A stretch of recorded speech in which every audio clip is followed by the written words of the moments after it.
Hi everyone, स्वागत है आपका आज के इस वीडियो लेक्चर में। जैसे कि हमने महात्मा गांधी के ऊपर वीडियो सीरीज स्टार्ट की है, तो उसी को कंटिन्यू करते हुए आज हम पार्ट नंबर 5 को यहाँ पर डिस्कस करने वाले हैं। और उम्मीद करता हूँ ये जो वीडियो सीरीज है ये आपको पसंद आ रही है। और आपसे रिक्वेस्ट भी रहती है कि आपका जो फीडबैक रहता है रिगार्डिंग वीडियो, वो आप कमेंट सेक्शन में ज़रूर प्लेस किया कीजिए। चलिए स्टार्ट करते हैं आज के इस वीडियो सेशन को। देखते हैं question number 81। Where was Mahatma Gandhi imprisoned on January 4, 1932।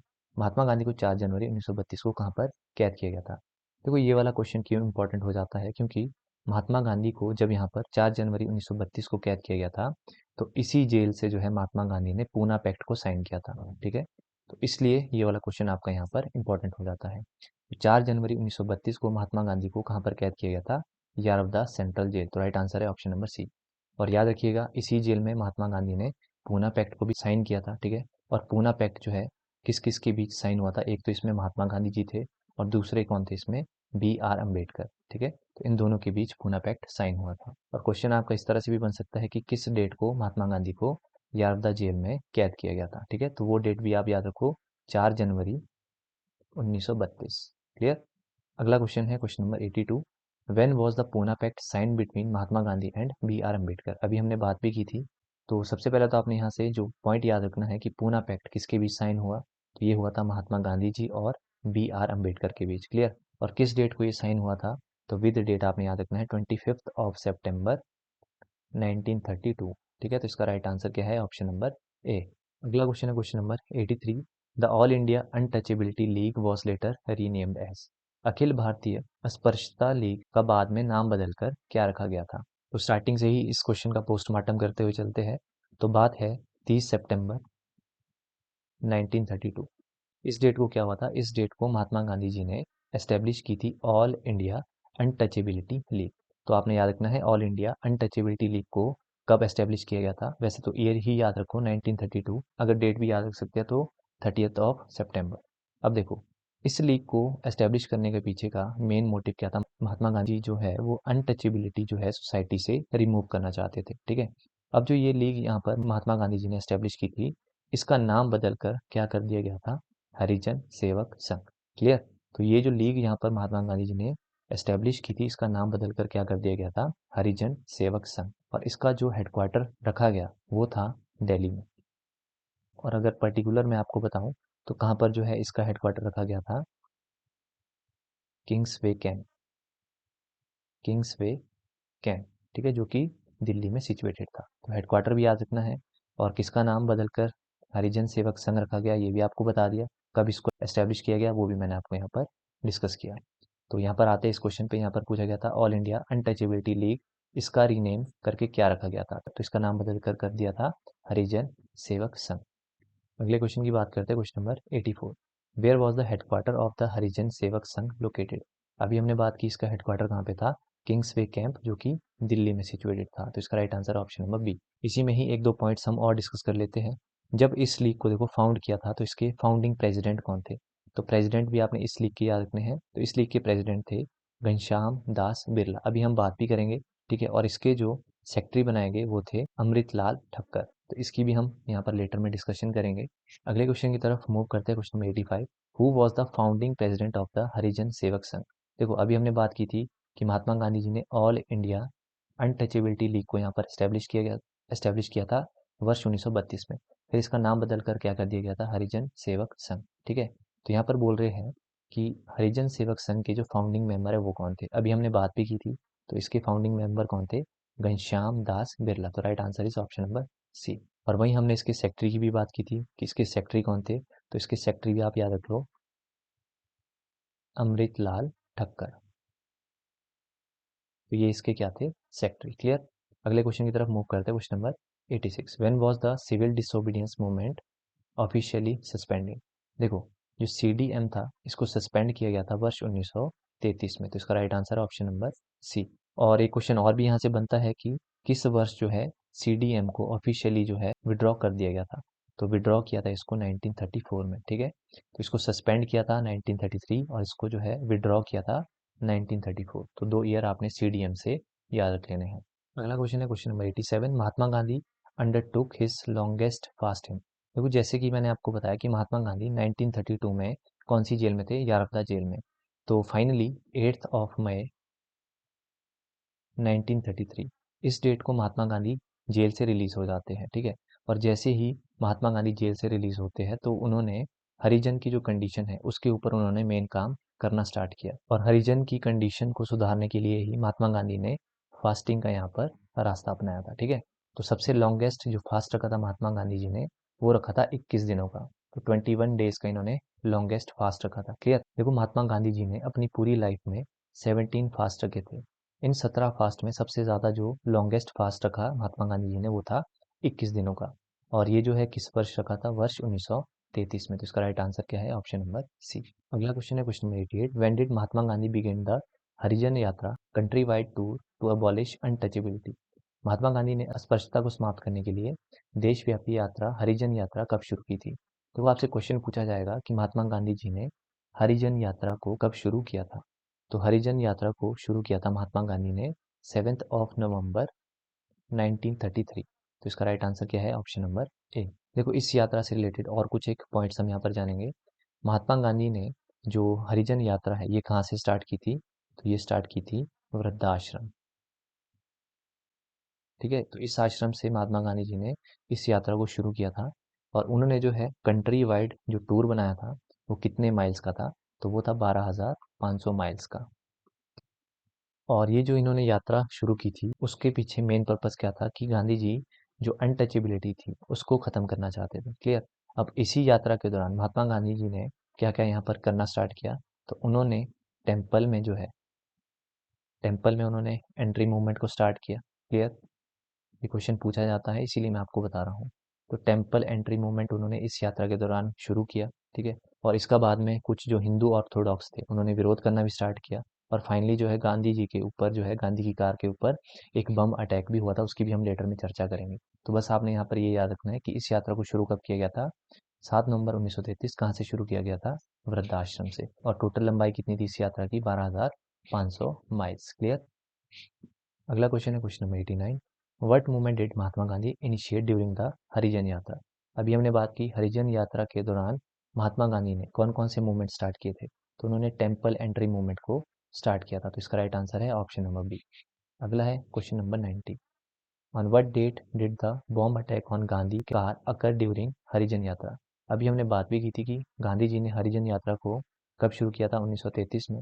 और इस यात्रा के दौरान महात्मा गांधी जी के ऊपर कुछ एक जो हिंदू ऑर्थोडॉक्स है उन्होंने अटैक भी किया था, ठीक है। तो वही क्वेश्चन यहाँ पे पूछा गया है कि महात्मा गांधी की कार के ऊपर जो बॉम्ब अटैक हुआ था, ठीक है, जो बॉम्ब अटैक गांधी जी के ऊपर हुआ वो किस डेट को हुआ था? तो डेट हमारे लिए इंपॉर्टेंट हो जाती है 25 जून 1934। क्लियर? तो इसका राइट आंसर है ऑप्शन नंबर सी। आगे के एमसीक्यूज को डिस्कस करने से पहले मैं आपको बताना चाहता हूँ हमारी एक एचपीजीके की एमसीक्यू फॉर्म में एक बुकलेट आती है जिसमें आपको 1000 एमसीक्यूज देखने को मिल जाते हैं, ठीक है। और साथ में ही इन क्वेश्चंस के साथ आपको एक्सप्लेनेशन भी देखने को मिलती है। और एक और हमारी पीडीएफ आती है इकोनॉमिक सर्वे की, वो भी आपकी टोटली एमसीक्यू बेस्ड रहती है। दोनों ही पीडीएफ्स बहुत ज़्यादा आपको एग्जाम में हेल्प करेगी, ठीक है। और बहुत सारे एस्पिरेंट्स ने ये जो पीडीएफ्स है इनको परचेज भी कर रखा है। तो आपसे रिक्वेस्ट है आप इन पीडीएफ्स को परचेज करिए। परचेज करने के लिए आपको करना क्या है? आपको सिंपली डिस्क्रिप्शन में जाना है, वहाँ पर आपको टेलीग्राम चैनल का लिंक मिल जाएगा। तो आप वहाँ पर जाइए, टेलीग्राम को ज्वाइन करिए और आप मुझे वहाँ पर पर्सनली कॉन्टैक्ट कर सकते हैं। जिनसे टेलीग्राम लिंक पर क्लिक होने के बाद चैनल ज्वाइन नहीं होता, वो डायरेक्टली टेलीग्राम पर सर्च करें @Sharma1394। तो जब आप इसको सर्च करेंगे तो डायरेक्टली आपको एक अकाउंट मिलेगा, तो वहाँ पर आपने डायरेक्टली मुझे इनबॉक्स कर देना है। तो इस तरह से आप इन दोनों पीडीएफ्स को परचेज कर सकते हैं। आपको पता है आपके हाल ही में आपके एलाइड का एग्ज़ाम आने वाला है, और साथ में ही जियो अकाउंट्स का एग्ज़ाम आने वाला है, और साथ में ऑडिटर का एग्ज़ाम भी आने वाला है जो कि HPPSC के द्वारा कंडक्ट करवाया जाएगा। तो आपको पता है कि हमारा जो मेन मोटिव रहता है वो है HPPSC के द्वारा जो एग्ज़ाम्स करवाए जाते हैं हाई लेवल वाले, उनको कवर करना। तो उन्हीं पेपर लेवल को ध्यान में रखते हुए इन पीडीएफ्स को तैयार किया गया है। तो आप इन पीडीएफ्स को ज़रूर परचेज करिए। चलिए अगला क्वेश्चन डिस्कस करते हैं, question number 91। Who invited Mahatma Gandhi to Wardha in 1934? 1934 में महात्मा गांधी को वर्धा में किसने आमंत्रित किया था? देखो, गांधी जी ने जब सॉल्ट सत्याग्रह किया था उसके बाद गांधी जी ने ये डिसाइड किया था कि वो साबरमती तब तक नहीं आएंगे जब तक इंडिया जो है इंडिपेंडेंस अचीव नहीं कर लेता, ठीक है। पर उसके बाद आपको पता है गांधी जी को जेल हो गई थी 2 सालों के लिए। तो उसके बाद जब गांधी जी जेल से निकलते हैं तो उसके बाद गांधी डिसाइड करते हैं कि वो एक कंट्री का टूर करेंगे, ठीक है, जगह जगह वो घूमेंगे। तो जब गांधी जी अपने कंट्री टूर पर थे तो उसी टाइम पर एक व्यक्ति थे जिनका नाम था जमना लाल बजाज। तो ये जो जमना लाल बजाज है, वर्ष 1934 में गांधी जी को इनवाइट करते हैं टू वर्धा। तो यहाँ पर आपने दो तीन पॉइंट्स याद रखने हैं कि एक तो महात्मा गांधी जी को किसने इनवाइट किया था, जो किस क्वेश्चन में पूछा गया है। तो इसका right answer option number C, Jamna Lal Bajaj. और दूसरा पॉइंट आपने यहाँ पर ये याद रखना है कि महात्मा गांधी जी को कहाँ के लिए इनवाइट किया गया था। तो इनको इनवाइट किया गया था वर्धा के लिए। और कब इनवाइट किया गया था, तीसरा क्वेश्चन ये बन जाता है वर्ष 1934 में। चलिए अगला क्वेश्चन है question number 92। What was the original name of the village where Gandhi established his residence in April 1936? देखो, वर्ष 1936 में महात्मा गांधी जी ने अपने लिए एक रेजिडेंस बनाया था। और कहाँ पर बनाया था? विलेज सिगांव। तो यहाँ पर महात्मा गांधी जी ने अपने लिए एक रेजिडेंस बनाया था। और बाद में चलकर ये जो सेगांव था, इसका नाम बदल कर क्या कर दिया गया था? सेवाग्राम। ठीक है। और ये जो सेवाग्राम था, इसका मीनिंग भी कई बार पूछ लिया जाता है। तो इसका मीनिंग है village of service. Village of service. दो तीन पॉइंट्स आपने ध्यान में रखना है कि महात्मा गांधी जी ने कहाँ पर जो है रेजिडेंस बनाया था? सेगांव में। बाद में चलकर उसका नाम क्या कर दिया गया था? सेवाग्राम। और सेवाग्राम का मतलब क्या है? Village of service. और एक क्वेश्चन जो बन सकता है कि किस वर्ष महात्मा गांधी जी ने अपने लिए रेजिडेंस बनाया था? वर्ष 1936 में। इसका राइट आंसर क्या हो जाएगा? Option number B, Segaon. अगला क्वेश्चन है question number 93। What does the term Harijans mean? Harijan शब्द का क्या अर्थ है? देखो, इंडिया की जो लोएस्ट कास्ट थी उसको गांधी जी ने किस तरह से डिस्क्राइब किया था? तो उन्होंने जो सबसे लोएस्ट कास्ट है उसको कहा था हरिजन। और हरिजन का जो मतलब उन्होंने डिस्क्राइब किया था वो था चिल्ड्रन ऑफ गॉड। तो इसका राइट आंसर है ऑप्शन नंबर बी। बहुत बार आपको एग्जाम्स में ये वाला क्वेश्चन देखने को मिलता है। अगला क्वेश्चन है question number 94। Where did Gandhi write the green pamphlet? देखो, ग्रीन पैम्पलेट की यहाँ पर बात हो रही है। तो आपको पता है महात्मा गांधी जी 1896 में साउथ अफ्रीका में थे, ठीक है। तो महात्मा गांधी जब वहाँ से इंडिया आते हैं अपने फैमिली का हालचाल पूछने, तो जब महात्मा गांधी इंडिया आते हैं तो इंडिया में राजकोट से महात्मा गांधी जो है ग्रीन पैम्पलेट को यहाँ पर पब्लिश करते हैं। और ग्रीन पैम्पलेट एक्चुअल में था क्या? जो इंडियन लेबर्स थे और कूलीज थे साउथ अफ्रीका में, उनकी क्या वहाँ पर स्थिति है, उनकी स्थिति को उजागर करने के लिए महात्मा गांधी ने ग्रीन पैम्पलेट को यहाँ पर पब्लिश किया था। तो कहाँ से इन्होंने पब्लिश किया था? राजकोट। तो right answer is option number C. अगला क्वेश्चन है question number 95। What happened when Gandhi return to Durban after the publication of green pamphlet? अभी हमने बात की कि महात्मा गांधी जब इंडिया आए तो उन्होंने राजकोट से ग्रीन पैम्पलेट को यहाँ पर पब्लिश किया। पर जब इसका पता वहाँ पर ब्रिटिशर्स को लगा साउथ अफ्रीका में, ठीक है, महात्मा गांधी जी जब वापस जाते हैं साउथ अफ्रीका तो उनका जो शिप है उसको वहाँ पर 3 दिनों के लिए रोक लिया जाता है। तो इसका राइट आंसर है ऑप्शन नंबर बी। अगला क्वेश्चन है question number 96। When was the first issue of Indian opinion published? Indian opinion का पहला अंक कब प्रकाशित हुआ था? यहाँ पर बात हो रही है इंडियन ओपिनियन। याद करो, ये वाली टर्म हमने कहाँ पे देखी थी? जब मैंने आपको देखो फोनेक्स फार्म के बारे में बताया था। जब हमने फोनेक्स फार्म के बारे में बात की थी, इसको कब एस्टेब्लिश किया गया था? याद करो, वर्ष 1904। तो यहाँ पर महात्मा गांधी ने अपनी एक पब्लिकेशन को स्टार्ट किया था जिसका नाम था इंडियन ओपिनियन। इसके बारे में मैंने आपको दो तीन पॉइंट्स बताए थे कि इसको फर्स्ट इशू कब किया गया था। तो इसको फर्स्ट इशू किया गया था 4 जून 1903। ठीक है। देखो, इशू इसको पहले कर दिया गया था पर इसकी जो प्रिंटिंग है वो स्टार्ट हुई थी वर्ष 1904 में। ठीक है। तो इसका राइट आंसर क्या है यहाँ पर? ऑप्शन नंबर बी, 4 जून 1903। अगला है question number 97। Which of the following was not a language in which Indian opinion was published?